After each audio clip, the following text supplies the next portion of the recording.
everybody, and welcome to the ATAR Notes April lecture series.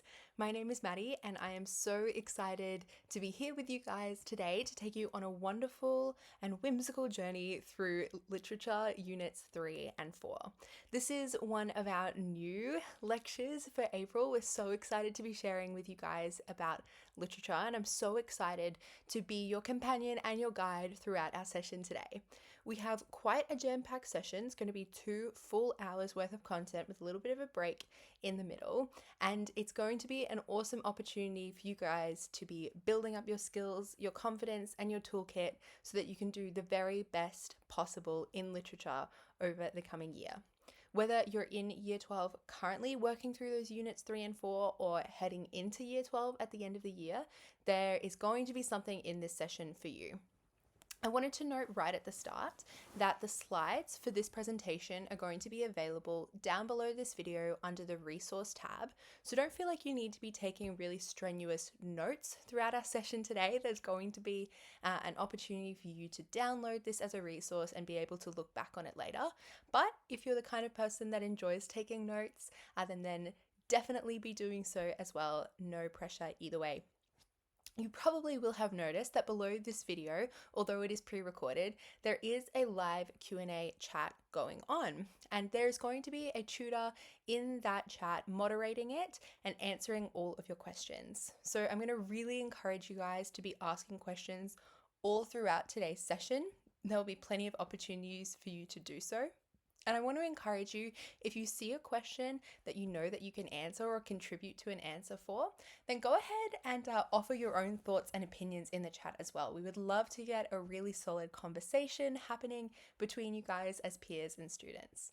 So make the most of that chat. There's no such thing as a silly question, particularly when it comes to things like literature. So go ahead and ask them down below. I wanted to start off today by just thanking you so much for choosing to join us for our lecture series this April. If this is your first time joining here with ATAR Notes, I'd like to say a particularly special welcome to you. We're super stoked that you're here. If you're not quite sure who ATAR Notes is or what we're about, then it's pretty simple. ATAR Notes is an education company that's passionate about helping students do the very best that they can in their academic studies. And that means that over the past several years, we have been building and curating a huge collection of educational resources for students at all ages and stages so that they can feel their very best as they attempt their academic studies. So we have a huge range of free resources over on our website for you guys to enjoy, from things like online Q&As and discussions to lectures to articles to videos to newsletters. There truly is something for every style of learner. So if you're interested to check some of these resources out in a little bit more detail, then you can head to atarnotes.com/register to check them out. And if you want to dig a little bit deeper, or if you're looking for a few more substantial resources, we also have a collection of thousands of study resources online that have been created by high achieving students that have graduated in the past couple of years, including our huge online study resource database, which used to be ATAR Notes Plus, which is ATAR Notes Plus, and it has a huge collection of study guides, text guides, even flashcards now, past exam papers, practice exam papers. There is so many invaluable resources there to try out. So if you're interested in perhaps joining ATAR Notes Plus and starting off a new season in your study life, then you can again head to atarnotes.com and check that out. All right, so our session, hello, welcome. This is Literature 3 and 4. Literature was a subject that I was so passionate about when I was at school. It was one of my very favorites, which means I'm super stoked to be here as your guide today. But before we dig in, and there is plenty to dig into today, I promise you that, I think it's only fair that I introduce myself, since I am the person that's going to be talking to you and sharing advice and tips for the next 2 hours. As I mentioned before, hello, I'm Maddie. I graduated from BGGS, Brisbane Girls Grammar School, in 2020, which means that I graduated almost 4 years ago, which is a pretty ridiculous timeline. It both feels like 300 years ago and yesterday that it happened. I'm currently studying a dual degree in communications and arts at the University of Queensland. And I'm here today to teach you how to write good stories of all kinds, not just creative ones, but analytical, persuasive as well. And this is a picture of me and a raviolo that I made while in Milan last year. This is a bit of a fun fact for you to get us breaking the ice and on the same page. A group of raviolo is called ravioli. So if you're saying ravioli, you're referring to lots of little packets of pasta, the little pasta. That's one raviolo, multiple is ravioli. So there you go. That's a fun fact you can share with your friends and family when they ask you what you learned in the session today. All right, this is today's breakdown, and we're going to have a little quick squiz into the crystal ball about what today is going to look like. First up, we're going to talk about what literature isn't. How do we differentiate it from other English subjects? What is the intention and purpose behind literature as a subject? Then we're going to chat through a little bit of basics, some key skills to set you guys up for success throughout this year over the course of Units 3 and 4, and then we'll go through each of the individual assignments. IA1, which is analysis and criticism, IA2, which is your creative spoken, IA3, which is your creative written, and EA1, which is that dastardly external exam at the end of year 12 where you're digging into some more analysis. So that's the name of the game for today's session. And I hope that we're going to be able to spend an equal amount of time on each of them. But of course, if there's something that I don't cover in my breakdown of the subjects, I'm not going to be able to cover everything. Make sure that you go ahead and ask any specific questions and concerns down below in the Q&A chat. It's definitely important for you to do so. We're so keen to help you figure that out. All right. So here's what you need to know about literature in year 12, nice and briefly before we get really stuck in. Literature isn't English. It's not English with another name. It's not English but harder. It's its own thing. Literature isn't just reading books. It's not just sitting there and flipping through some pages and nodding your head every now and then if you think the author says something profound. And it isn't just writing about books. Literature needs to be viewed through a little bit of a broader lens. The subject's purpose really is about understanding the world through the lens of stories.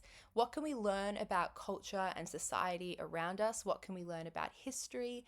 What can we learn about gender, race, power, sexuality? How can we learn about these things via literature? What does literature teach us about our lives and the people that surround us in our lives as well? That's really what literature is about, and that's why it prompts us often throughout year 12 in particular to think deeper, to really dig into the texts, peel back the layers, and think outside the box about how we interact with texts as well. All right, just like any of your subjects, the secret to doing better in literature is found within a simple phrase. This is my golden rule, and it's a golden rule I teach to all of my students, whether they're literature students or history students or drama students. The name of the game is to work smarter and not harder. And what that means is that you're setting yourself up for success as early in the term as possible to reduce your workload when you're in crunch time preparing for the hand-in of an assignment or an exam. We're going to blast through over the course of the next couple of slides of a series of tools that you can use to build up for yourself weeks and weeks and weeks before an assignment is actually due. So we're all about reducing the pressure during crunch time and setting yourself up for success as early as possible. The number one tool I want to promote for you guys in your toolbox is quote books. One of the number one things that students say to me is they say, I just don't understand how I'm supposed to memorize a whole bunch of quotes, a whole bunch of evidence for an unseen external exam. I don't know how I'm supposed to find good evidence. I don't know how I'm supposed to do that. And I go, when's your exam? And they say, about a week from today. And I gasp and I go, why haven't you been gathering evidence this whole time? Why haven't you been collecting evidence this whole time? I'm kidding. I'm not that panicked. I'm actually incredibly calm when this situation is brought to me. But my encouragement for you guys is to be collecting and collating evidence as soon as you can, as soon as you open that text for the first time. So, I want you to put together a quote book nice and early, and you compile evidence as you go. As it appears in the text, you highlight it, you mark it with a sticky tab, you write it down, you type it into your little online quote book or write it down in a little book, a physical book. Uh, Including a little bit of detail to help yourself in the future as well. Who is it that said this particular quote? Who did they say it to? What specific aesthetic features are used within it? And what sort of way was it said, if that is important as well? All of that information can be used in your analysis, so make sure that you're including those little extra elements as well. It can be really, really helpful when you're practicing writing a paragraph or pulling together a plan or argument. The next thing I'm going to say is study notes. And really, when I say study notes, I just mean that you need to be compiling all of your resources that you get throughout the term into one place. So it doesn't need to be overly complicated and professional. It doesn't have to be formatted lovely. You don't have to have footnotes or page numbers or anything like that. It just needs to be one place where all of the resources you have about the text or the topic that you're studying is all together. Some things I also encourage you to have in your study notes are notes of conversations that you have in class. I found for literature in particular, often the very best resources are just really sporadic conversations that were had in class. Someone had a question, a whole bunch of people had opinions on the answer. You bounced around on certain ideas, you came up with perspectives that others hadn't thought of, you debated over whether a character was good or evil. All of those sorts of things are so invaluable. So while you're having those conversations in class, act as a little bit of a scribe for the conversation and jot things down. Of course, you don't have to write down everything, and you don't have to write down everything word for word. You can just dot point things out. But having some of those points and ideas, even if they're ideas or opinions that contradict your own, is so valuable. So perspectives on all manner of themes, characters, relationships, and even practice analysis. So as you're going through, working through the term, I encourage you to be practicing analyzing various things, practice analyzing various quotes, characterizations, stylistic features, all of those sorts of things. And I'm also going to encourage each and every one of you to have your own perspective on every element of a text. Decide whether you like the main character or not. It's fine if you don't. There's no rule saying you have to like the main character. But make that decision and have your own opinion on everything. Because then when you're writing your final piece, it's a lot easier to actually come up with the argument because it's something that you believe to be true yourself. So come up with opinions and hold them and debate them and discuss them in class. It's really an invaluable experience, and it will actually set you up really well for university, particularly if you're studying anything in the humanities side of the spectrum. But business, economics, law, all of those sorts of things require these kind of conversations as well. So definitely be having those debates. I like to argue that a well annotated text is the very best gift you could give your future self, and I'm really not lying or exaggerating when I say that.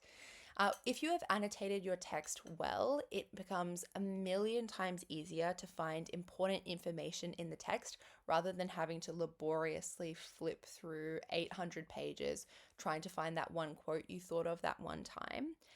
And it ensures that you have understanding as you read. If you're interacting with a text that's really old, that was written, 100 years ago or more, or one that was originally written in a different language, or one that was written in Shakespearean, then you can often read through a chapter or a scene and finish it and think, I really don't get a single thing that happened in that. If you're going through and annotating, it allows you to check your understanding and find out what the author meant when they were saying these sorts of things. Why did they make these intentional choices? Oh, I've noticed that this character has grown in this particular way, or this particular relationship is developing and changing. So, being able to note and identify all of these different things means that when you're practicing writing paragraphs, essays, or coming up with plans or things, then you have all of that preliminary analysis ready to go in the margins of your own book. So, definitely be thinking about annotating as you go. Base your annotations on the structure of key questions. So, typically in any sort of analytical task, the questions that you're asked are based within one of 5 categories. So, the number one is author's intent. What did the author want us to understand by the end of the text? What did they want us to know? What did they want us to believe? Key themes, key quotes, key aesthetic features used like symbol or allegory, and key characters and relationships. Really important. The number one tip I have for students who come to me and say, how can I improve my English skills or how can I improve my literature skills? Just like any other skill or habit that you have in life, it needs to be practiced. It needs to be developed and trained over time. So I encourage you to practice your writing as often as possible. So twice in the year, when it comes to analytical, you're expected to write a concise, intelligent, well-constructed, well-supported essay in exam conditions in just over 2 hours. So the skills that we've talked about before can help you, but not as much as practicing your writing does. So how do you practice well? You need to practice as if you were in the exam room itself, because those are the conditions you're going to be expected to deal with on the real day. So set the space, get rid of distractions, phones go away, iPads go away, laptops go away, all of the devices. Have in your sight of some kind of clock or timer so that you can be experiencing the same sort of pressure that comes with being on a deadline. Practice the whole essay, so don't just write a plan in exam conditions or don't just write a paragraph in exam conditions. Practice the whole essay from plan to conclusion and write as though you were in the exam. So don't write contractions or slang or scribble quickly, oh, you know what I mean. Write as if a marker was going to be the last person to read that work. Jump through all the hoops of an exam. And then edit in the same way that you would edit in an exam. Proofread really carefully, and then when the time is concluded and you have a little bit of space to breathe, go ahead and find your weaknesses. Note that it took you longer to write your introduction than anticipated. Note that your topic sentences weren't as strong as you thought they were. Get feedback. So ask people to read over your work and see how you went, even if that's just holding up your work next to the marking guide and finding exactly what would have let you down if you were marked explicitly. And also swap the work. I know all of you will have friends or peers in your classes. Ask them if they'd be willing to read over your work and get some feedback and offer to help them with theirs as well. So really important. All right. The other key way that you can be building your strength in literature and English subjects more broadly is to be reading as often as possible. It improves your vocabulary, your critical thinking, and even boosts creativity. And it's all done by actively consuming literature other than the literature that you are assigned to read. And I encourage you to think outside of the box, be reading and interacting with things that you maybe wouldn't usually read. Poetry, for example, is not something that I'm naturally drawn to, but I can learn so much from reading for it, or nonfiction as well. Find a memoir of someone that you like or enjoy. And it should be fun. So you choose texts and books with concepts that excite you and don't overthink it. You don't want reading to be a chore. So when you're reading recreationally, you don't want to be annotating. You don't want to be thinking too deeply about things. Just enjoy it and let the information absorb into you as you go. All right. Let's get stuck into the actual content. We're going to start off with IA1, which is the analytical essay plus criticism. So this is an extract from the QCEE Literature Senior Syllabus for this task, and it says this. Students write an analytical essay in response to a seen question or task under supervised conditions for an audience with a deep understanding of the studied text or texts. The question or task must relate to how a particular literary text, selected from a prescribed text list, addresses issues and ideas related to culture and identity, and must allow students to critique others' interpretations or responses to the literary text. Questions could focus on, and they go into a range of examples for those questions. So, what's really important is that you're not just criticizing someone else's opinion, and you are doing that, but you're bringing your own perspective to it as well. So, you're not just talking about a critic, you also have to have your own explicit analysis of the text as well. That's really important and something that's often overlooked with this task. So, it's the critic's opinion and your opinion on what the author has chosen to do with the text. How do you do this task well? And the main piece of information that I have for this in terms of my own experience is that most of the time, it's not a student's ideas that trip them up. It's not a student's ideas that lose them marks, but it's rather their synthesis.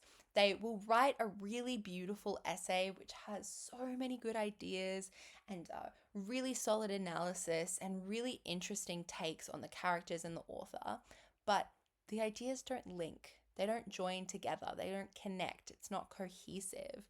And that's where they're going to end up losing marks. So you need to identify your weaknesses when it comes to linking. Are you contextualizing your evidence? Are you linking the points between paragraphs using cohesive devices? Are you returning back to your thesis every paragraph? Logic flow is vital because without it, essays really quickly become confusing and the marker won't be able to determine exactly what your argument is. The golden rule is clarity over complexity. I know there's a temptation to write in really formal, flowery language to make you seem smart, to appeal to the academic side of the marker. But in reality, what is more important is that the marker understands what your thesis and what your argument is. Because without that, your essay isn't much at all. The number one thing when reading academic criticism, and academic criticism is certainly intimidating. It's typically quite long, using a lot of language that doesn't make a lot of sense, and often it is written for people in tertiary education, not secondary education. So there's a few rules and tips to help you as you're doing this. And the number one thing is to take your time. There's no rush. This is a seen question. You will have time to absorb the academic criticism. They're not meant to be read like BuzzFeed articles, as perhaps enjoyable as that might be. So really slow down. Read through the entire article once, highlighting any words or phrases that you don't understand. That's the first port of call. Figure out what it is in the article that you don't understand. And then don't be afraid to go to Google, go to your peers, go to your teacher, so that you can unpack that and understand exactly what those different phrases or ideas or concepts might mean. Once you have a decent understanding of kind of how the article is structured and some of the key vocab or the style of the critic, then you need to identify what the critic's thesis is. What is their central argument? What do they want us to understand or believe by the time we finish reading the article? It's the most important part of your essay and it's the most important part of theirs as well. Now, it might not be easy to find. It's not a requirement that their essay is really clear, their thesis is really clearly stated in the opening paragraph of their article. So you might need to look for it a couple of times. So look for repeated points made throughout the piece. What's the language that is continued all throughout? What are the ideas that keep coming back and keep circling back? That's where you will find your thesis. Then you need to establish your position in response to the critic's thesis and annotate the piece accordingly. So mark the arguments that they make throughout, the topic sentences, the analysis that they use, the evidence that they use, and consider if you agree or disagree. And you can do it as simply as writing an A next to things or a D next to things. Also, you should be considering if their logic can be used to your advantage. Is this something that you can replicate or draw inspiration from? If you annotate more, keep track of the key themes from the text that are being discussed within the criticism. And does the critic take a stance with or against the author? Do they agree with the author's takes? Do they think that the author is correct in saying this? And does the critic's opinion align with your own? If you answer those questions, writing a thesis based on a critic's opinion will become so much easier. Really, really important. All right. The next thing I wanted to flag is how to write a good thesis. Now, I talked the big talk just then in our last section about how important synthesis is, how important flow is, how important a thesis is, and that's why I wanted to take some time to unpack it now. So the thesis is the thread of your argument that is woven throughout the entire course of your essay, and it indicates to the marker that you are building on an argument consistently throughout, and it'll bring the marker back to the heart of the argument, plus ensuring that the essay flows well. So the thesis is doing a whole range of different jobs. It really is a catch-all throughout the essay. So the thesis in this task needs to build from your own opinions and that of the critic, as we mentioned earlier. So a question might look something like this. Critic X proffers that Conrad's language choices in Heart of Darkness challenge the veneer-like, that just is like, it's not a weird German word, the veneer-like quality of imperialist civilization. To what extent is this interpretation correct? So take like a minute, just 60 seconds, consider how you might respond to that. Just structurally, I know not all of you will have read Joseph Conrad's Heart of Darkness. What key elements from that question stand out, depending on the sentence structure? What about that sentence structure would you use in your response? What does that tell us?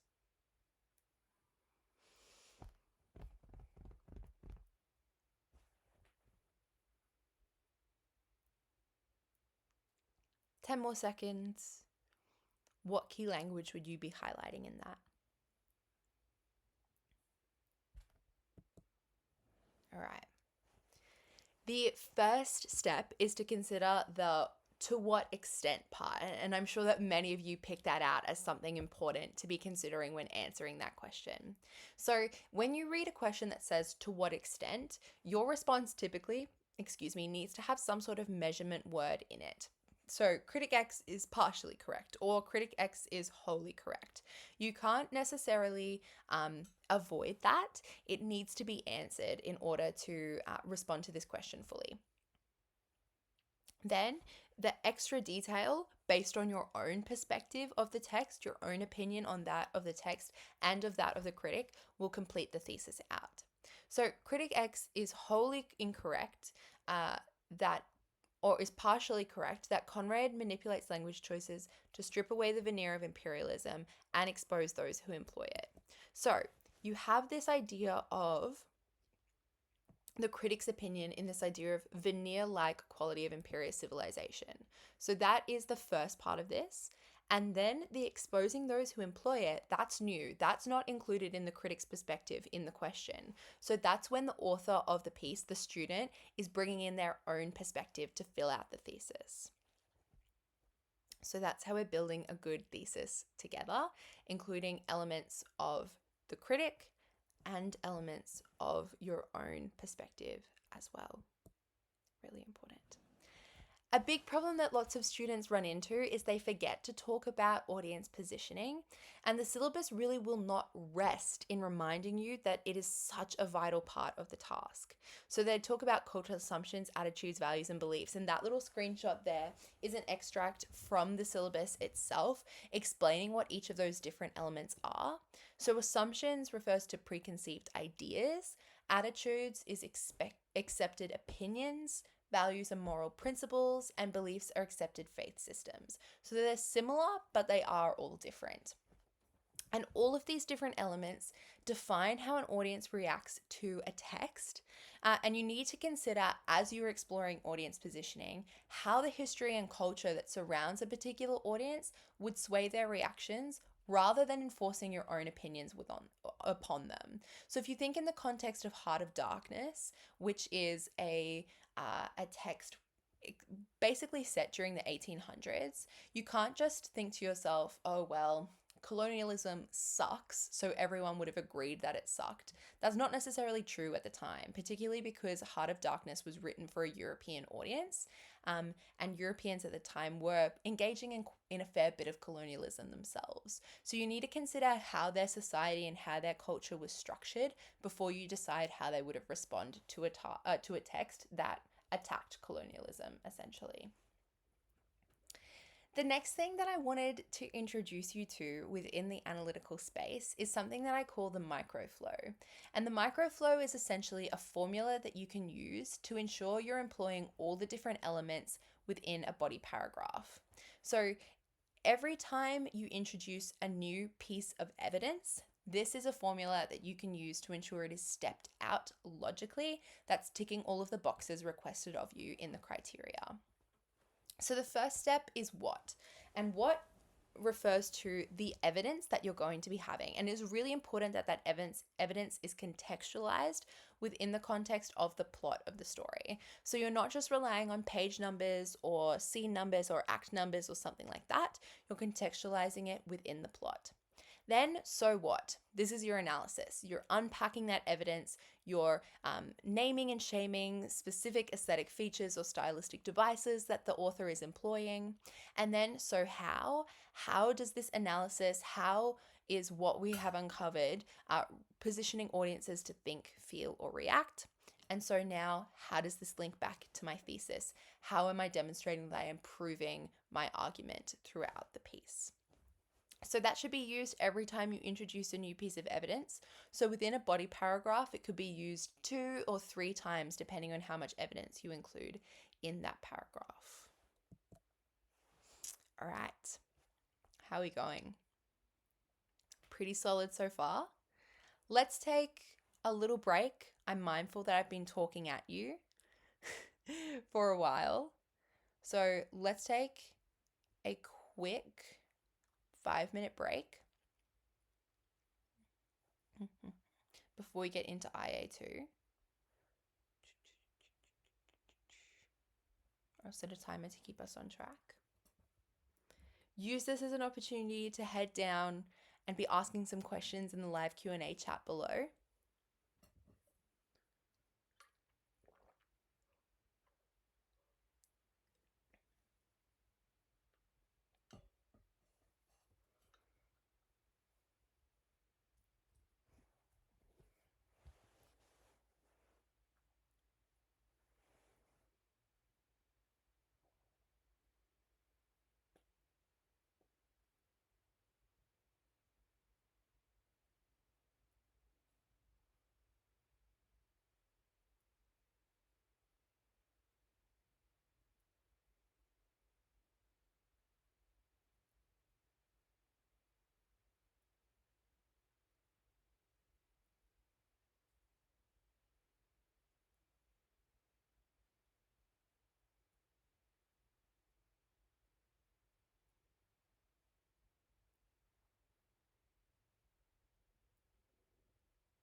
All right, about a minute left.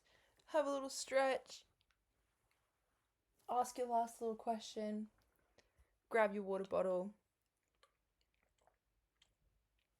About to head into the first creative task of two, the spoken.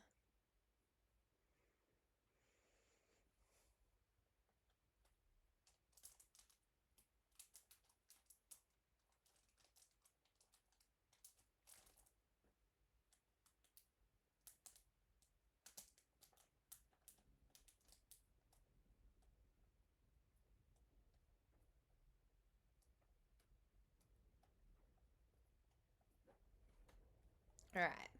So, this first little section here is another extract from the QCEE Literature Senior Syllabus, and it is all about our wonderful IA2, our internal assessment number 2.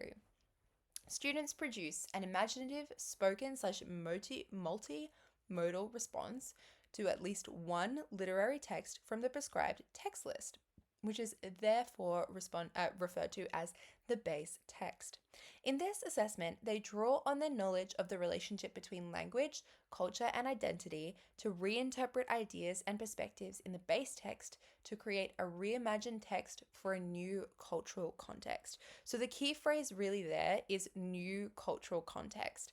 You are not just taking a singular theme or idea and reinterpreting it in whatever way you so choose, but rather considering intentionally about what new cultural context you want to explore. All right, so how do we go about reshaping meaning? It's all about taking something that is familiar and reshaping it so that the meaning is changed, like changing the lens of a camera so that the picture appears new. Consider the image of two women meeting on a bench at a park after a falling out. They are unable to rectify their difference, so they do not speak to each other, even with years of history. How would you reshape this? How would you change this idea? Taking the heart of it, taking the core of it, but reshaping it for a new cultural context. What might that look like? Have a consider. Jot some thoughts down if you're feeling intentionally committed.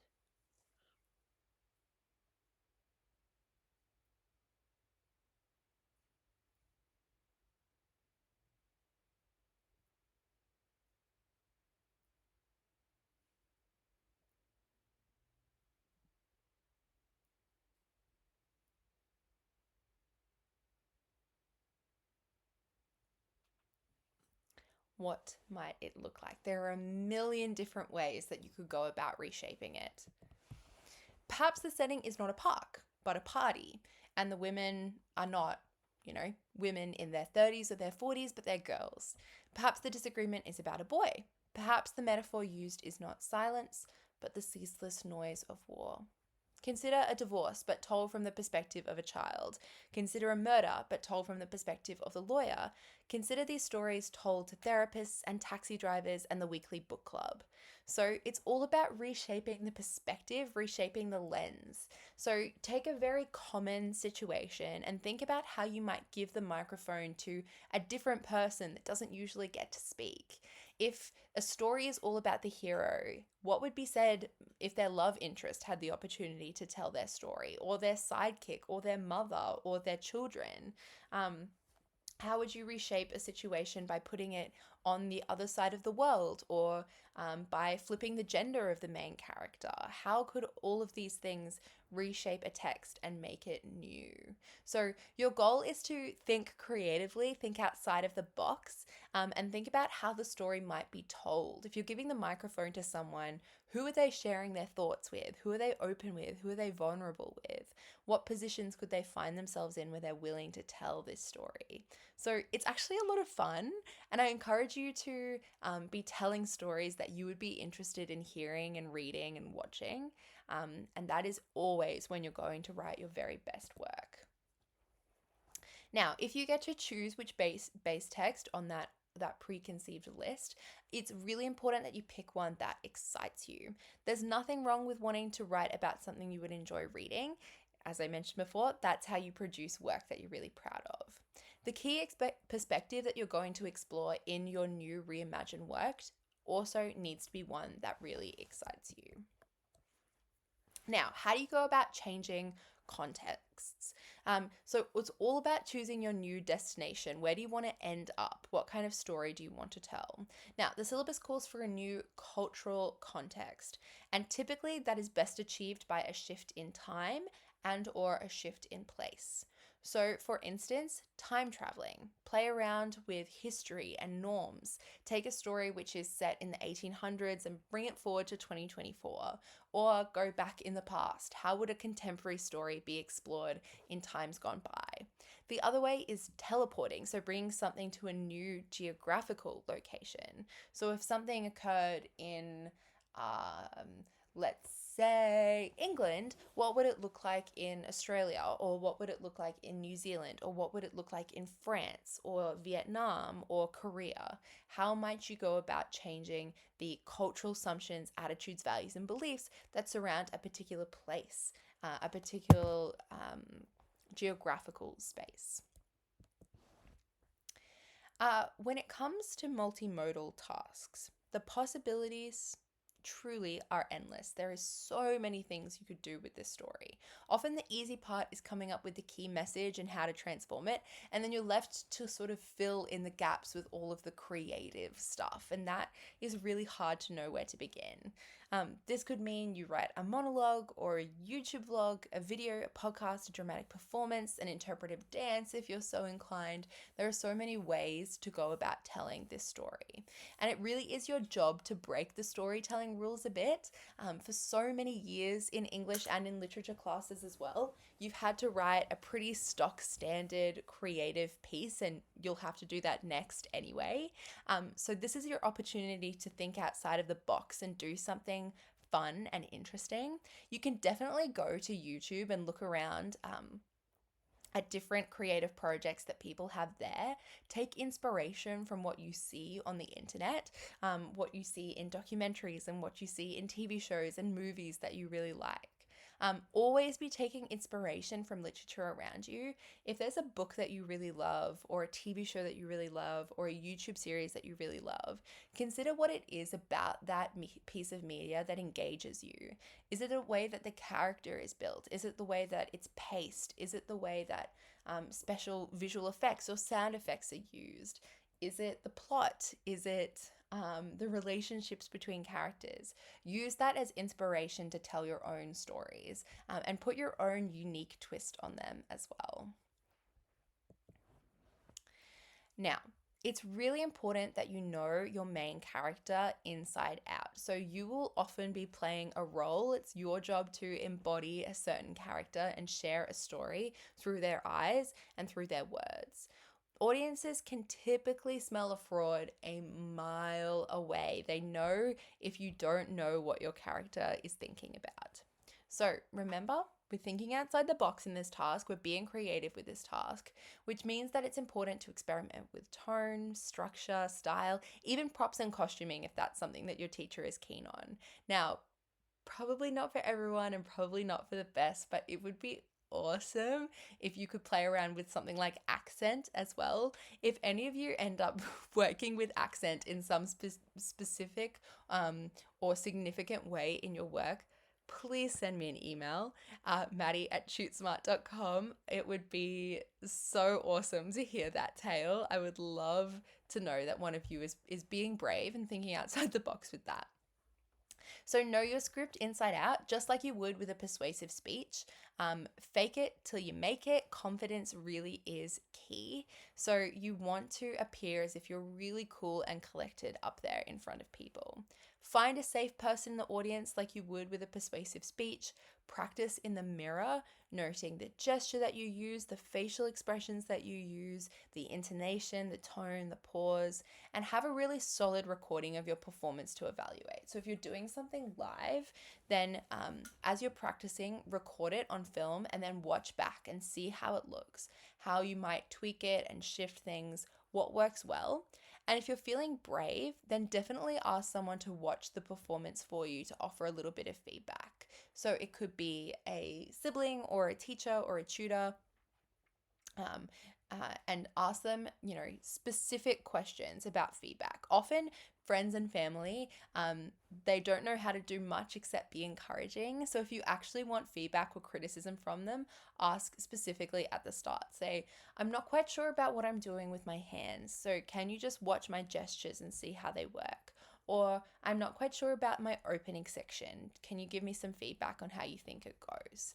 And that will be a really, really helpful resource for you. All right. Scripts are important here too, but you have a bit more wiggle room with your performance since for many of you, it won't be live. So if you're doing some sort of video vlog, um, you know, um, PowerPoint, something like that, where it's not particularly live, then you have a little bit more wiggle room here.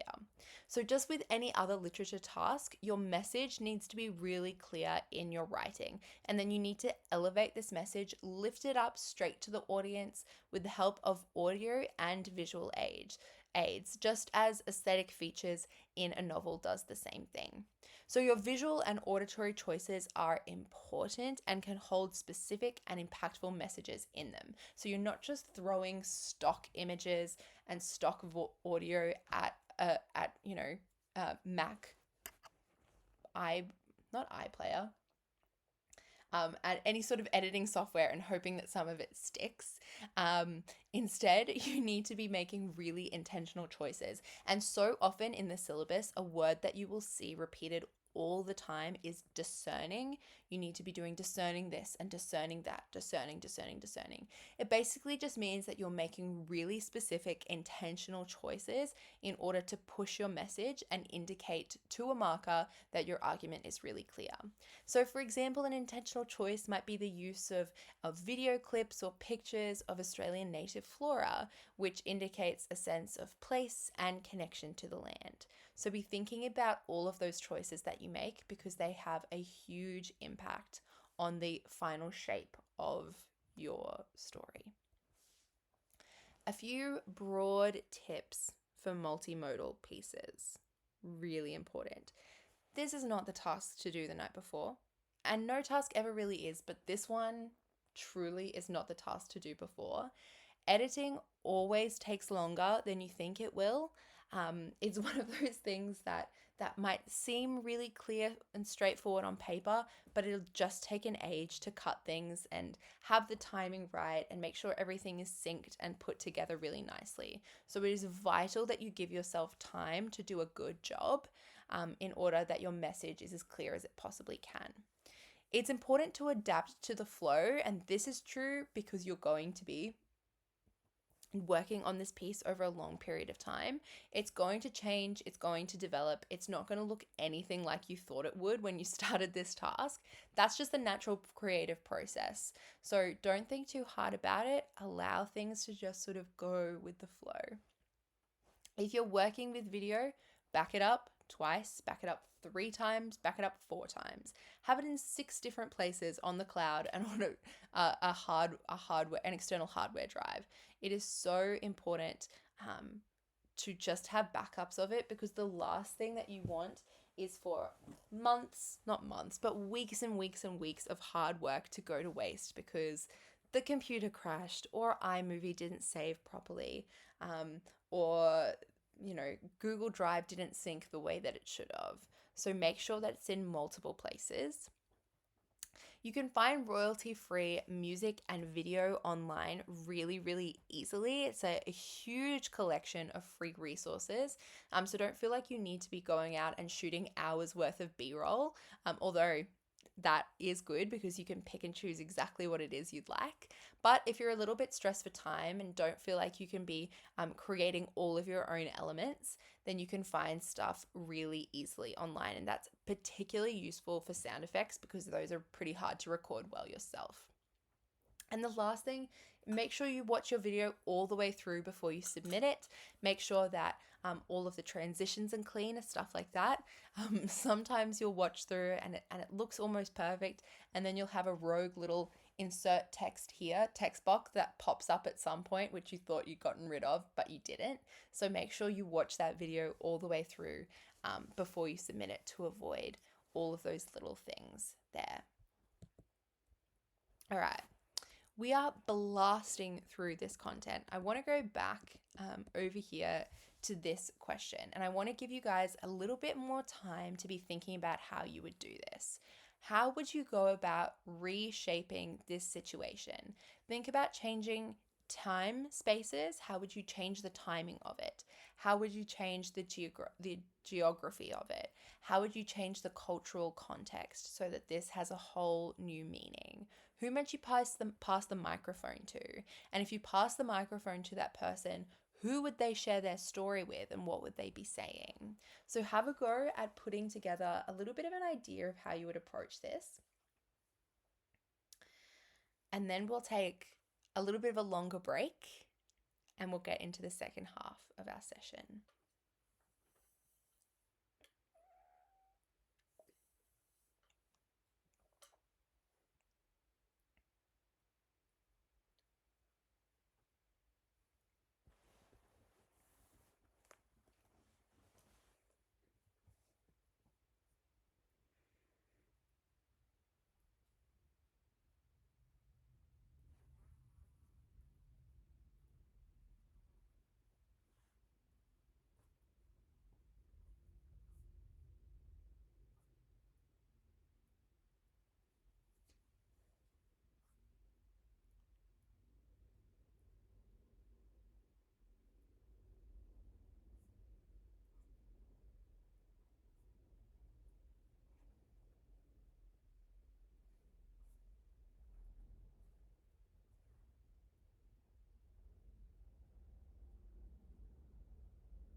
All right, last couple of thoughts.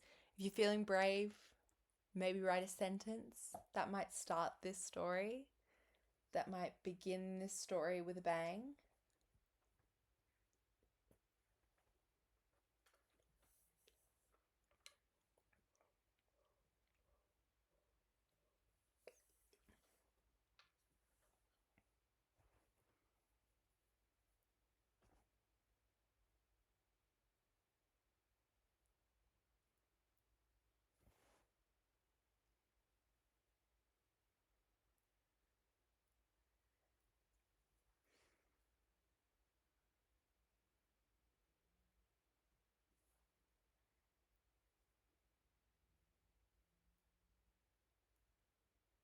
Okay. We're going to start our longest break of the session, and it will probably be one of the last breaks of the session. So, this is an opportunity for you to get up, to stretch, to move around, to get a snack, to refill your water bottle, and definitely to be heading down to the live Q&A chat and asking all of your questions. This is a sort of pretty rare opportunity to be talking to a tutor that knows what they're on about and will be able to help you with your questions. So make sure you go ahead, ask those questions, be brave, and we will be back very soon to take on the second half of our session.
about a minute left.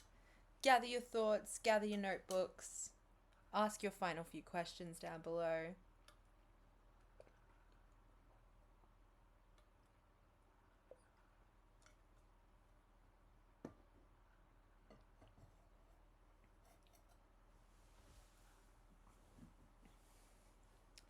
And we will continue in just a moment.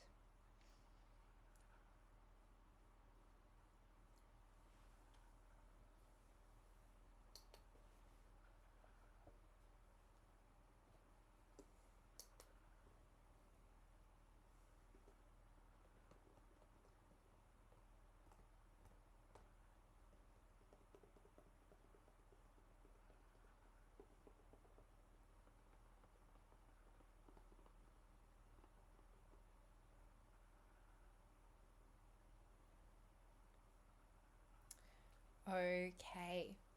Before we get stuck into IA3, I wanted to spend a quick moment recommending some books to you guys. I make a point in pretty much all of my lectures and talks and things like that to recommend reading as one of the best things you can do to improve your English skills, and then I go ahead and don't recommend any books. So I wanted to break that vicious cycle today and recommend a few that I think cover many bases across the range of what people enjoy in books.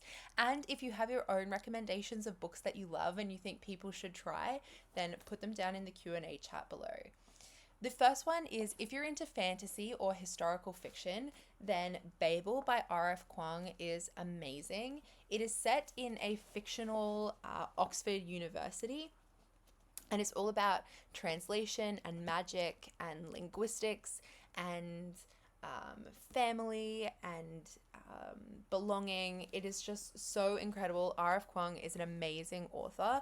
I highly, highly recommend it. Even if you're not too into fantasy or you feel like you'll struggle with really high or complicated fantasy, then Babel will still work really well for you. So that is my first recommendation.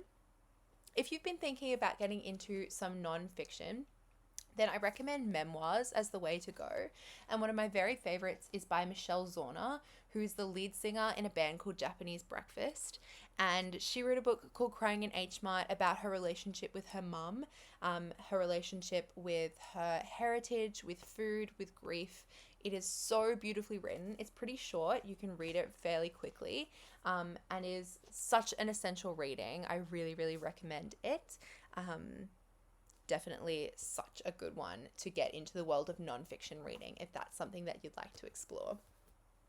If you're more into the thriller mystery kind of thing, or you're interested in reading some Australian fiction, then I recommend The Dry by Jane Harper.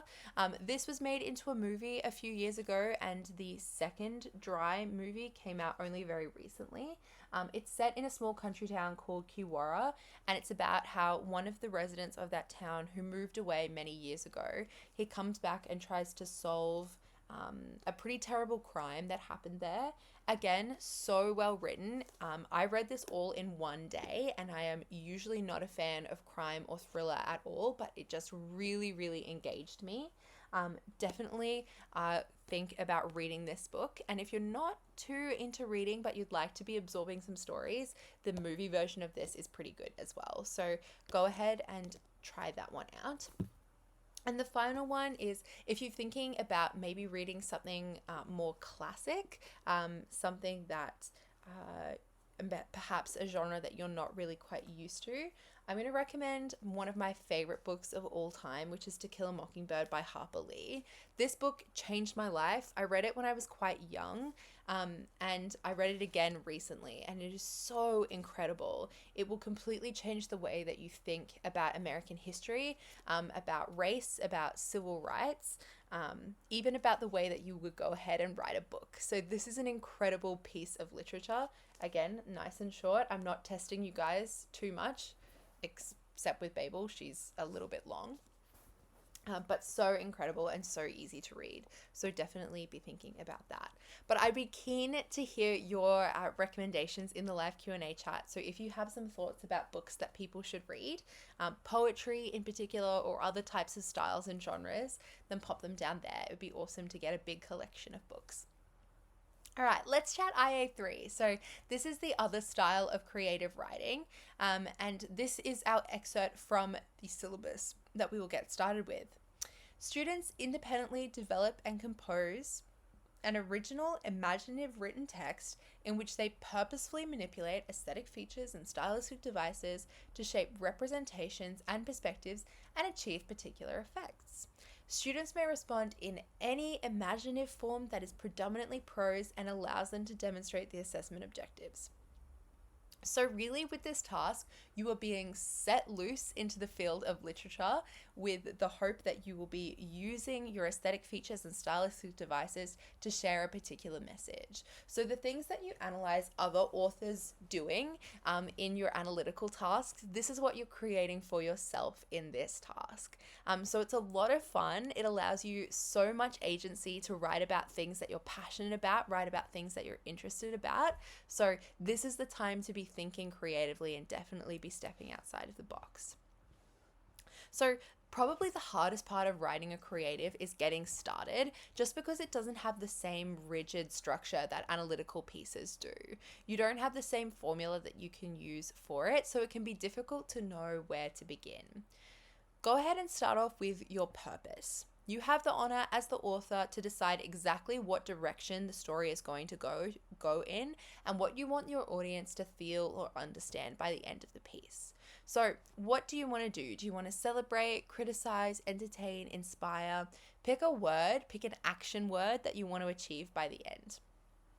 Then be considering some elements in the criteria, because you have to have them in there anyway. What cultural assumptions, attitudes, values, and beliefs are you going to be drawing on to position your readers? What particular cultural context might you explore? What sort of societal expectations or moments in history, times or places that you think could be interesting to explore in a story? And then pick a genre and style that suits your purpose and gets you excited. So if you're into mystery and thriller, write mystery or thriller. If you're into fantasy, play around with fantasy. This is the time to be writing about things that you enjoy. And as I mentioned before, writing about things that you're passionate about will always produce better work. These are a few really short, to the point tips about writing a short creative, because there's something intrinsically difficult about writing a really good story using a limited word count. Now, you probably have 800 to 1,000 words, and that really is on the shorter limit of the kind of writing for a short story. This is kind of the shortest stories that people are writing. The first thing to know is that your first draft is just a skeleton. Rome wasn't built in a day, and To Kill a Mockingbird certainly wasn't written in a day. So you're not going to write a piece that you're really proud of the first time you sit down and write something. Creatives are typically built up like layers, and they don't even have to be written in chronological order. If you have a really good idea of how your conclusion is going to go, then start off with writing your conclusion and then go back and fill in the gaps elsewhere. You can add layers of intricacy, complexity, description, dialogue later in your other drafts. So don't feel pressured by writing something really strong the first try, and just let yourself write something that's not perfect, and then you can build on it as you go. As before, make it your own. Write something that has your voice in it. Your voice should be distinctive, it should be clear, and your message should be linked to that as well. Get used to living in a tiny house. You don't have loads of time to be writing long paragraphs of description and exposition. You don't have time to be spending lines upon lines talking about the specific blue color of the main character's eyes or the rolling green fields of their family home. Leave that out. We're sticking to action, we're sticking to tension and emotion. That being said, you need to keep it in the family. And when I say that, your cast of characters should be small. You really want to restrain it to 1, 2, or 3 main characters throughout the piece. Any more just gets overly complicated and you start straying from your key message, which you really want to avoid. It's important to keep the strings of the story neat, which means try and avoid adding lots of extra subplots or things that deviate from the key message or the key journey of your main character. As I mentioned before, you don't have time for loads of exposition, so it's really important to start your story with a bang. This also links to the idea of getting your audience excited and interested in reading your story. Because readers typically don't have huge attention spans, if you don't catch their attention in the first couple pages of a book, then they're not going to end up finishing it. So it's really important that the start of your short story is as interesting, engaging, and as exciting as possible. You can even go the route of like shocking them as a way of introducing the story in the same way that you might shock someone to get them engaged at the start of a persuasive speech. Consider the impact that you want to have. So be really intentional about thinking, what is the message that I want to share with my audiences? What do I want them to understand, to know, to agree with by the end of the story? Your job is not just to entertain, but actually to shape perspectives and shape understanding in the story as well. And then finally, use your motifs. So one of the easiest ways to develop a really well-rounded, connected story is to use consistent symbolism throughout. So use knives and snakes and light, darkness, silence, noise. All of these ideas can be used consistently throughout a story to keep it nicely, creatively coherent and to ensure that you're ticking the box of using intentional aesthetic features and stylistic devices in your work. All right. When it comes to choosing a base text, so you'll have to pick some sort of original story to develop and your own story based on. Experiment by looking at a range of different styles and authors, but stay away from lengthy novels like maybe this one here. You need to remain in that 2,000 word limit or below in some cases. So it's important to try and focus on short stories and learn from the way that authors jam pack a piece with meaning. So go ahead and read lots of short stories. And the cool thing about short stories is that they're often packaged as anthologies. So you can go to a bookshop or a library and find plenty of books that have 10, 15 short stories in them and just read them and see how an author goes about packing in tension and emotion. How do they build characters? How do they build relationships? Of course, you're not going to be taking ideas word for word, but you're absolutely allowed and even encouraged to take inspiration from professional authors because they know what they're doing and they know how to write a good story that engages audiences. You don't even necessarily have to take key themes or ideas, but the way that certain characters are built up or the way that aesthetic features are used, all of those sorts of things can be really useful in your own piece of writing. When picking a genre, make sure you stick to it. Clashing genres always ends up messily, and it means that your key message will kind of get lost in the sauce of you trying to figure out what genre you're exploring. You don't have time in 2,000 words to create a whole new genre or a whole new literary structure. Let's not overcomplicate things too much and give yourself the gift of just sticking to that single genre. And finally, choose a concept that you care about. I'll stop suggesting this as a piece of advice when it stops working. It is truly so beneficial to write about something that interests you. And as someone who has read a lot of creative work over my career as a tutor, I really can tell when a student is writing about something that they were forced to write about versus something that they actually are excited to write about. It's really clear and apparent in their voice, and typically the author's message in those students' work is so much stronger and so much more distinct. All right, how do we deal with writer's block? Because writer's block seems to be something that pops up in creative work far more than it does in anything analytical. So how do we go about combating this evil force? Start off by reading, watching, and listening. So actually getting stuck into literature and texts around you. It can often spark inspiration and it can get you excited about writing rather than leaving you to slave over an empty page. Speaking of empty page, often you just got to start brainstorming, getting your ideas onto the page, the first word on the page, and then you just start word associationing to your heart's content.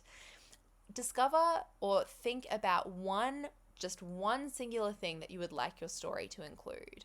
Maybe it's a particular setting, maybe it's a particular theme, maybe it's a particular nickname for a main character or a symbol or a cat that talks. any idea that you have about this story, just get it onto the page and build the story around it. A story can start from anything at all. It can start from the smallest, most insignificant seeming idea and can build into something really nuanced and complex and important just from that. So getting something down on the page, truly do not underestimate the power of that. And finally, for writer's block, sometimes you need to just take a break. If you can't come up with something and you're spending hours just staring into a white Word document thinking that something is going to appear magically there, it's not going to happen. It'll generally leave you feeling worse off. So distance yourself. It can provide some clarity. That might mean just closing the laptop, walking away, and thinking about something else for a while, and then coming back to it, ready to get started again. All right. Just because this isn't an analytical task doesn't mean that you shouldn't have some sort of logical flow in your storytelling. If the reader has no idea what's going on, what's happening, there's too much flowery language going on, no one's understands what the character's doing or anything like that, then your message isn't clear enough and it needs to be clear. So when you start writing, put your message, your author's message, up the top of the Word document. And as you're writing, and importantly, as you're reviewing, check that you're adhering to that message throughout. Is this message being translated into my work? Is this message being translated into my work? Does the main character's goals and aspirations reflect this message? Does the closing paragraph of my story reflect this message? And really importantly, when you're about to hand your work in, make sure that you remove that that message from the top. You don't want to have like a weird formatting issue over something like that. All right. It's important that your story appeals to a wider audience. When you're writing something creative, it's important to remember that you're not just there to serve yourself and your own interests, even if that does help with getting you started with writing. It's important to have a go at running your ideas past a load of people. So you want to make sure that your idea actually translates into a reaction from an audience and that it makes sense outside of your brain. There are so many cases in the past when I was at school and when I'm at uni as well that I've had an idea about a piece of writing or an idea and it's like, this is great, this makes so much sense in my head, this is wonderful, and then I show it to someone and they go, wait, what? Explain this to me. Or that doesn't make sense. Or I don't know if I'd be interested in reading that. And that's totally okay.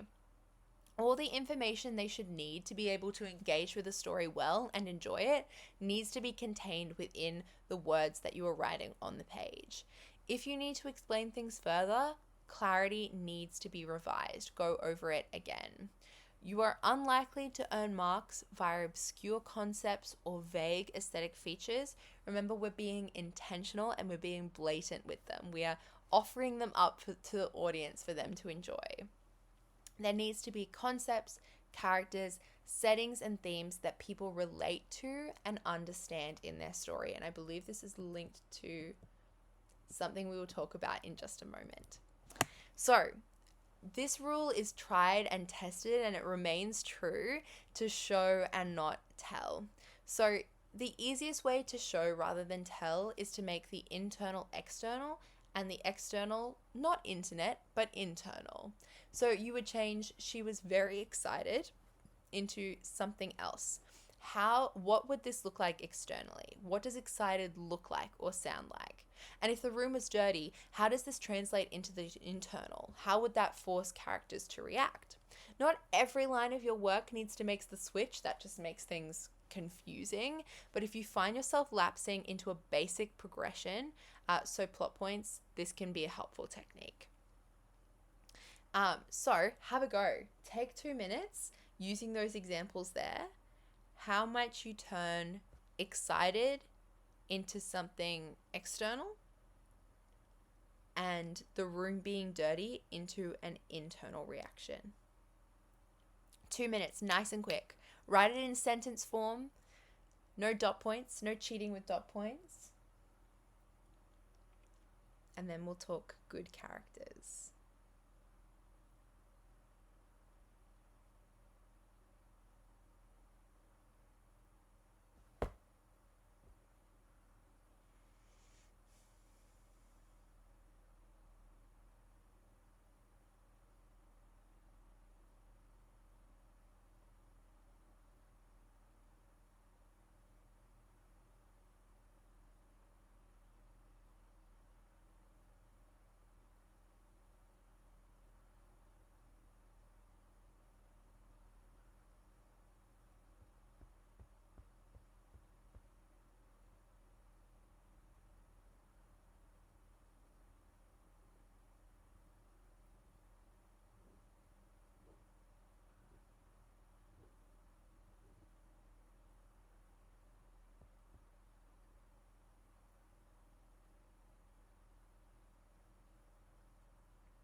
30 seconds left.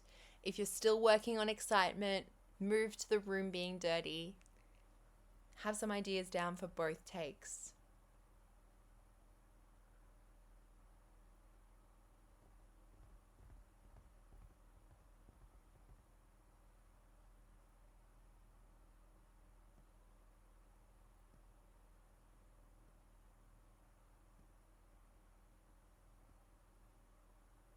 Okay, let's talk writing good, believable characters. Good characters are believable. Believable characters have motives, goals, and values. Now, good characters are an underrated commodity within storytelling. A lot of people focus on message, they focus on themes, they focus on concepts, aesthetic features, all these sort of things, and forget about the characters. But the characters are so important because they are the vessel of your message. They carry your message throughout the plot of your story.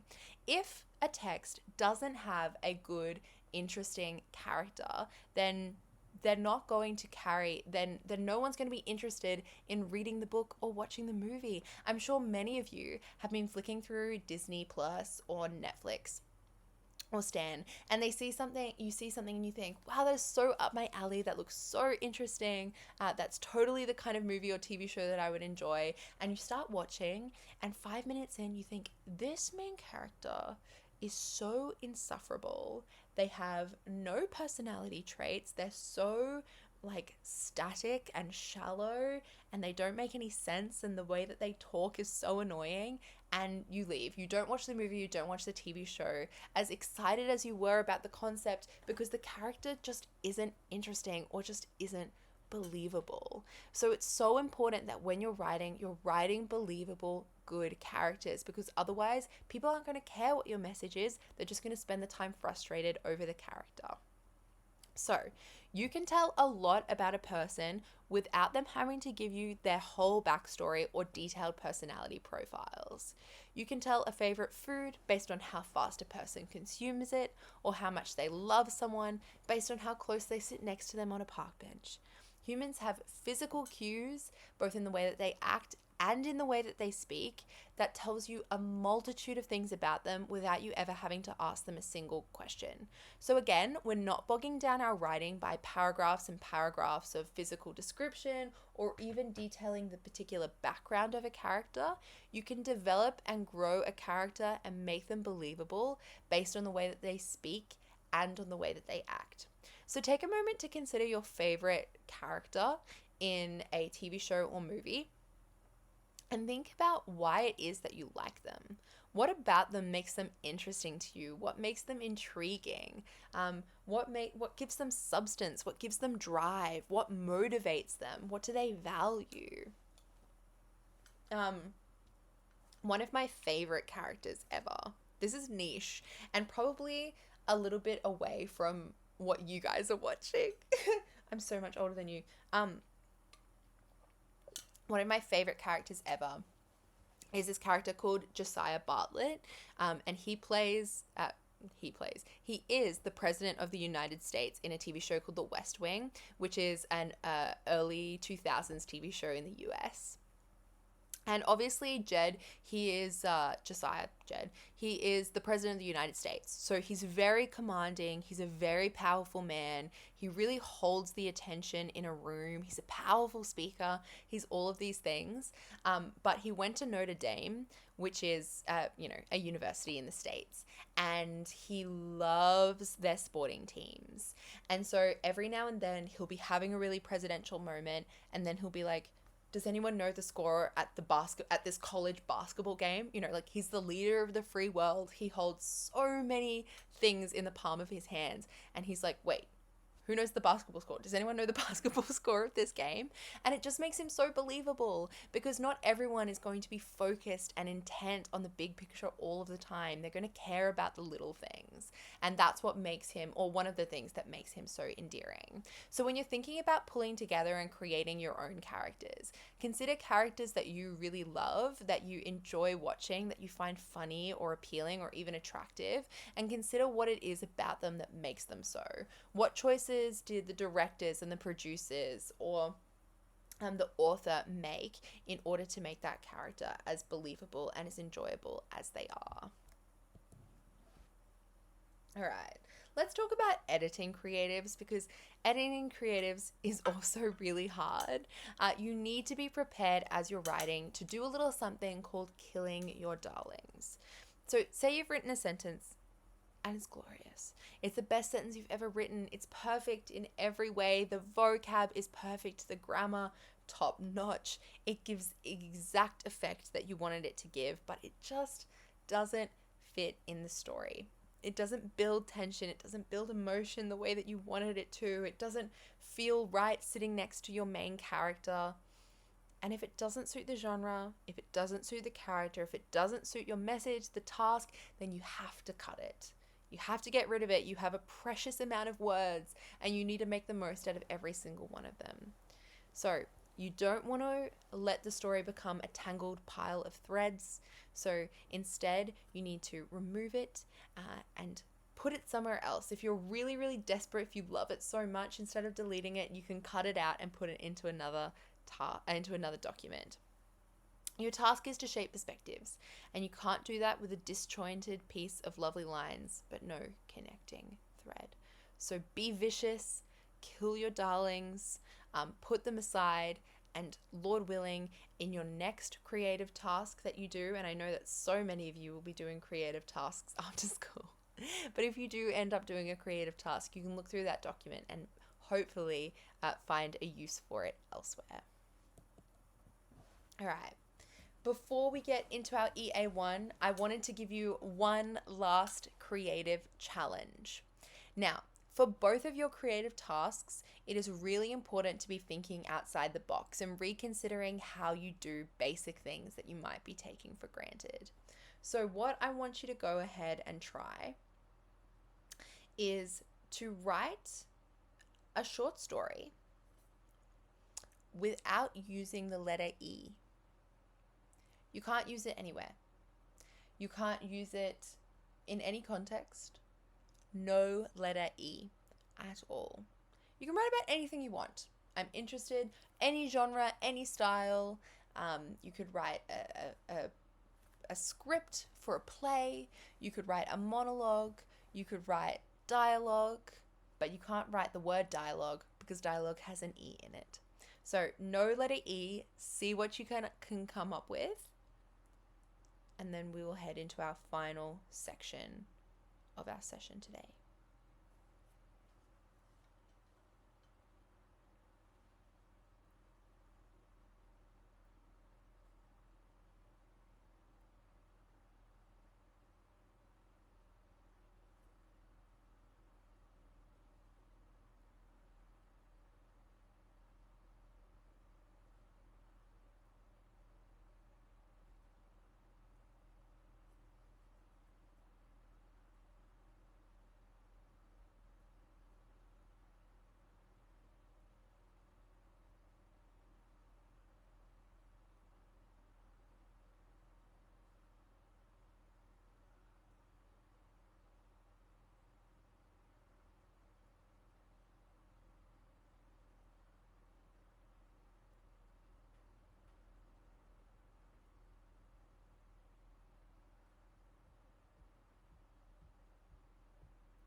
All right, minute left.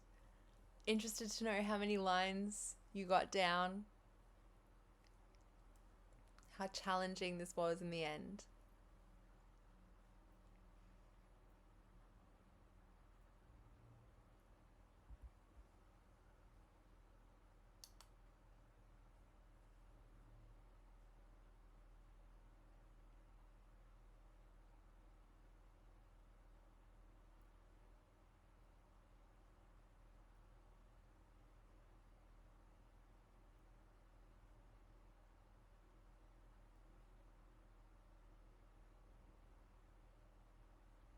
All right.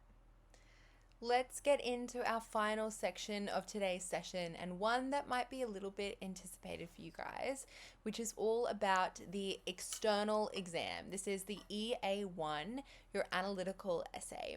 And we get to leave criticism behind. We're not interested in engaging with it in this particular task. The examination is an analytical response to a literary text from the prescribed text list in the form of an analytical essay for an audience with a deep understanding of the text. The purpose is to communicate an informed and critical perspective in response to an unseen question or task on a text studied in depth in Unit 4.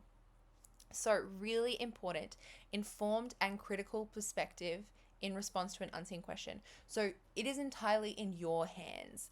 The argument, the thesis in this essay has to be entirely your own and your response to a text and everything that is included within it. So we're not concerned about what other people think. Instead, it is entirely up to us to form our own argument, our own perspective, and argue it consistently throughout the piece. That is the role of this task. All right, let's talk about the thesis, because the thesis really is the ultimate golden goose in this task. In this task, you're the ultimate authority, so no more external critic. Just as IA3 encourages you to bring a wholly unique and independent perspective to your writing, so too does the EA expect you to guide the analysis. So a thesis in the first task, the critic-based task, might sound a little something like this. Heart of Darkness has been widely contested, with many arguing that the text is marred by racist undertones. However, Critic X proffers that Conrad's language choices throughout the novella challenge the veneer-like quality of imperialist civilization. Critic X's notion is wholly correct, as supported by Conrad's exploration of the fallacy of principles through the opposing ideology and execution of imperialism. So, what particular elements of that make it a thesis for the first task? Well, first off, it's unnecessarily wordy. It's really long. You're discussing a critic and you're bringing in their perspective as well as your own. Whereas in reality, this is the kind of thesis that you would find yourself exploring in your own external task. Shakespeare highlights loyalty as a pivotal force in King Lear by condemning the disintegration of familial bonds and social order. The first thesis uses the critic. In the second, you're standing on your own 2 feet. And beyond this, the essay really is just an essay. There's no secret sauce for this task. It is the same one that you have done so many times throughout your career in literature and English. All right, what key elements of the thesis are we highlighting here? So, using the author's name in the thesis. That is so important. Being able to note, like, you are highlighting a key intentional choice that the author has made. This is very clever, because that means that every time you refer back to the author throughout your work, you're inadvertently referring back to your thesis as well. So Shakespeare highlights loyalty as a pivotal force in King Lear by condemning the disintegration of familial bonds and social order. So you're saying that Shakespeare highlights loyalty, and he also condemns the disintegration of familial bonds and social order. So it's important that you have key action words in your thesis as well, which indicates that you have an active argument. You're not just saying like, oh, it includes symbolism, or it has allegory in it, or it has illusion in it. No, there are key elements that are pushing this task forward. there is condemnation, there is the highlighting of key tasks. And also, the thesis will be answering the question directly by referring to key elements, so such as the theme. You could guess that this is responding to a question about theme, a theme-based question, perhaps about loyalty or something like familial bonds as well. All right, how to consider and approach the humble unseen question. So first up, as we mentioned earlier, there are sort of 5 types of questions that you'll typically encounter in unseen question-based exams, and these are the 5. So the example might be author's intent, so what the author is trying to achieve within the writing of the story. It could be Shakespeare posits that power is a corrupting force in the Tempest. Do you agree? Theme-based questions, such as how is the disfiguration of the American dream represented in The Great Gatsby, the theme there being the American dream. Aesthetic feature-based questions, so to what end do the storm scenes in King Lear reflect the tortured state of Britain? Character-based questions, so how is Kurtz a metonym for imperialism in Conrad's Heart of Darkness? And relationship-based questions. Analyze the effect of Mr. Rochester's manipulation on the character of Jane in Jane Eyre. So all of these questions are could be linked to other different question types, but these are the basic structures. And so as you're preparing for this task, these are the kind of things you need to be looking out for in your analysis and in your annotations. Author's intent, themes, aesthetic features, characters, and relationships. When students ask me the way that I prepared for my task, I used practice questions all the time. My number one study technique for this task was as follows. I got as long a list of practice questions as I could possibly find. I took a whole bunch of practice questions from my teacher. She compiled some for me, but I also went online and looked for them there as well. The great thing about the text that you will be studying for this task is that they have absolutely guaranteed been studied by a whole bunch of people before. So there will be practice or exemplar essay questions for them online, or you could even write your own. That could be a cool way to test your understanding of the structure of questions or the kinds of themes and relationships or characters that are important in the story as well. So compile the longest list of questions as possible and then pop them all into a random number generator. Then get the random number generator to spit out, a random number, and pick that corresponding question. Then set yourself up in exam conditions, put 15 minutes on the clock, and try and write a full plan based on that question without any of your notes. A full plan needs to include a polished thesis, so the actual thesis that you would write on your exam paper, topic sentences for your body paragraphs, the evidence that you would include within those body paragraphs. And then, if you have time, dot point analysis for each piece of evidence, as well as audience positioning, cohesive devices to link those paragraphs together, and a big concluding statement that sort of ties the whole piece together and indicates that the thesis has been proven. So the more you can practice that, the easier it will be to walk into that exam room, to ease the stress and worry of an exam, and to make things a little bit easier to stomach. So just practice that as much as possible. And you can, if you write a big long list of practice questions, you can practice that as many times as you would like. And you would be shocked at how much confidence it builds in you heading towards an unseen question within exam conditions. All right. The next thing I wanted to chat about is memorization. It's really important that you don't go into the room with a memorized essay in mind.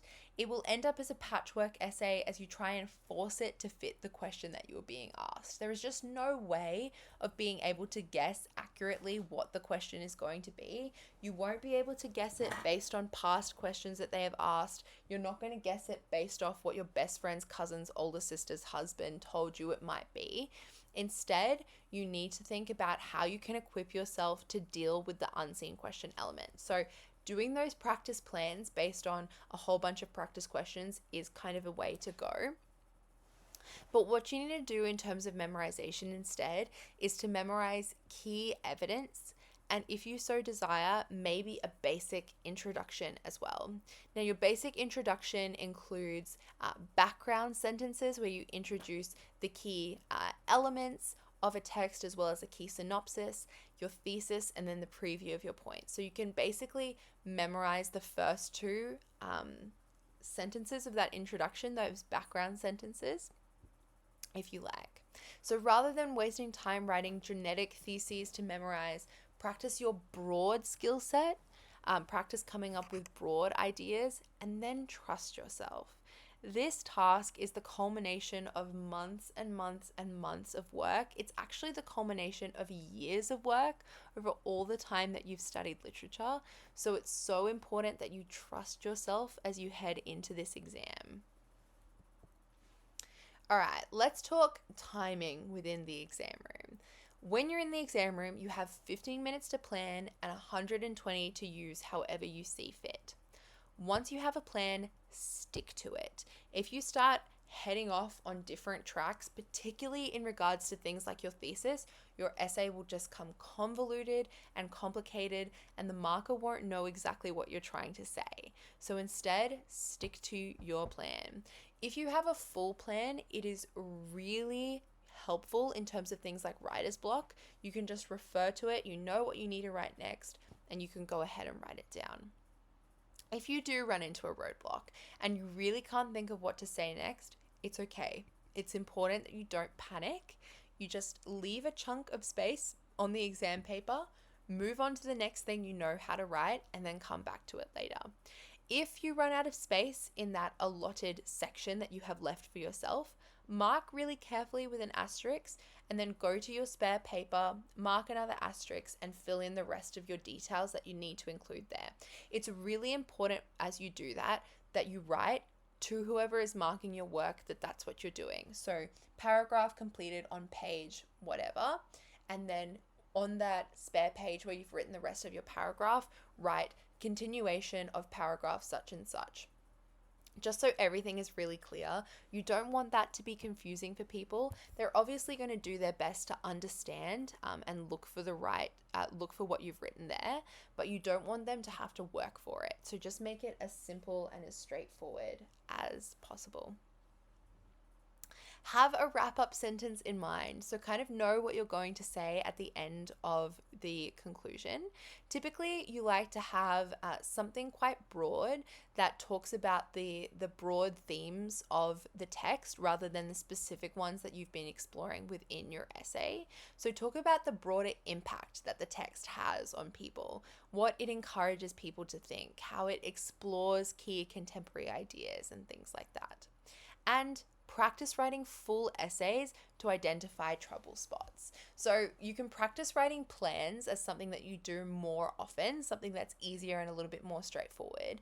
But I would encourage you once or twice to practice writing a full essay in exam conditions.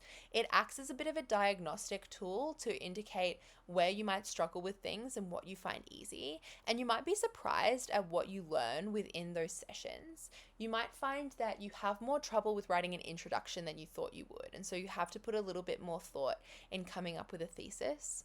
Or you might find that you struggle a little bit more with writing topic sentences or writing a strong conclusion. Or you might find that linking analysis and audience positioning together isn't as straightforward as you thought it was. The best thing to do is to try and practice doing this as early as possible so you have time to resolve those issues. You have time to go and find someone who can help you resolve those issues as well. So definitely go ahead and do that. And the other side of the coin as well is that it will help you do things like practice writing over a long period of time, ensures that your handwriting is really strong, ensures that your spelling is really strong as well. The other thing that I don't have on the slide but is really important is editing. So let's just check that it's not on my next slide. No, yeah. Editing is really important. So I know and I understand the temptation at the end of a long exam to just fling your pen down, throw the exam at one of the moderators and just flee the room, never to think about it again. But it is really important that you go through and proofread carefully, because the last thing you want is to have all of these beautiful ideas down on the page and then you get your marks back and you've been knocked down for something really trivial, like not having your commas used correctly, or misspelling some words too many times, or not having clear enough distinctions between your paragraphs. Like, that is such a tragedy. So be really intentional, go through carefully. For your exam, you might even want to go to the extent of taking your finger and running it along each line to ensure that you have got everything nicely in place and that everything is as it should be. The other thing about exams is that if you run into a roadblock and you're starting to feel really overwhelmed, then actually take a moment to collect yourself. So put your pen down, just sit there. You can even close your eyes and take a few deep breaths to just recenter yourself and get back on track. It is worth taking that 30 seconds to just calm down, breathe, remind yourself that you so totally have this, than to try and muscle through, push through, and threaten the idea of burnout or being really, really panicked. So just take the time to breathe, sit through it, and that will definitely help. The last thing that I want to say about timing and things in the exam is that once before you go in, try not to think too hard about what you're going to do when you're in there. Just have the moment, be like, okay, we're about to do this. Honestly, be grateful that it's almost over, and then you can go in and get started. So don't try not to get too caught up in your head. All right, we talked about planning a little bit earlier, but it's worth revisiting again. How do you plan well? So be sure to unpack the question in detail once you get it. It is so important that you understand exactly what it is asking you, and take some of the key words from that question and put it in the thesis itself. Make sure you get your perspective down on the page. Now, it's important to put keywords from the question in the thesis because it proves to the marker that you are answering the question directly, and you can use those keywords when you're linking back to your thesis throughout your essay to indicate that everything is flowing together nicely and you're synthesizing well. Make sure you get all of your points down on the page. So this comes in the form of topic sentences, and then you can expand. And you can do dot points based on that micro flow that we talked about earlier. The what, so how, so now structure. And on your page, on your planning page, you should have links clearly displayed using arrows. So indicate how you're connecting ideas together, and it'll allow you to see, okay, does this logic actually make sense? Does this argument make sense? Do my points make sense in this order? Do I have my strongest point first for body paragraph 1, and then am I building on it in my next paragraphs? Write down your memorized information to free up brain space. So I know that so many of you will be holding like 12 to 15 memorized Shakespearean quotes in your head. Get them down onto the piece of paper so you don't have to try and keep holding them there. Write them down on the page, and then you don't have to think about memorizing, and you can dedicate as much brain space as possible to going ahead and writing the actual essay itself. And leave time to edit at the end. That is how you plan well in exam conditions. Get as much detail down on the page as possible within the 15 minutes. And if you don't have everything down on the page, but the planning time is over, it can be well worth it to spend an extra 5 minutes filling out your plan, because really your plan is 80% of the essay. It's all of the ideas down. If you have all of that analysis, all of that audience positioning, all of those connections, all of those broad links down on the page within 20 minutes, then you have so much time to be translating that into a piece of work that you're really proud of. So that is planning well. All right, team, thank you so much for today. Thank you for this journey. It has been quite a ride, quite a long session. I really appreciate you guys being here, and I hope that you got to learn some new skills and are feeling more confident and prepared as you head into the next months of your literature study. I wanted to wish you all the best on behalf of everyone at ATAR Notes. This is such a stressful time in year 12. There's so much going on. I just wanted to say that we are so proud of the work that you have done and the work that you are doing. Continue to take every opportunity, be brave, think outside the box, and work your very hardest. It would be so amazing to see some of you over at ATAR Notes or at TuteSmart. We would love it if we would see you there. But if this is the last time for a while, we wish you the very best of luck, and we wanted to thank you again for joining us here today for our April lecture series. The moderator in the chat is still going to be there for a couple of minutes more. So you still have an opportunity to be asking your questions down there below. Don't make light of this resource. It is so invaluable to have those questions and concerns answered. So go down there. And if you are a viewer and you don't have any questions, but you have some book recommendations, then definitely pop them down there below. If it's not me in the chat, I will have whoever it is pass those along to me. It would be so cool to get a whole range of selections for the holidays so that you guys can be reading and learning and developing your skills over the break.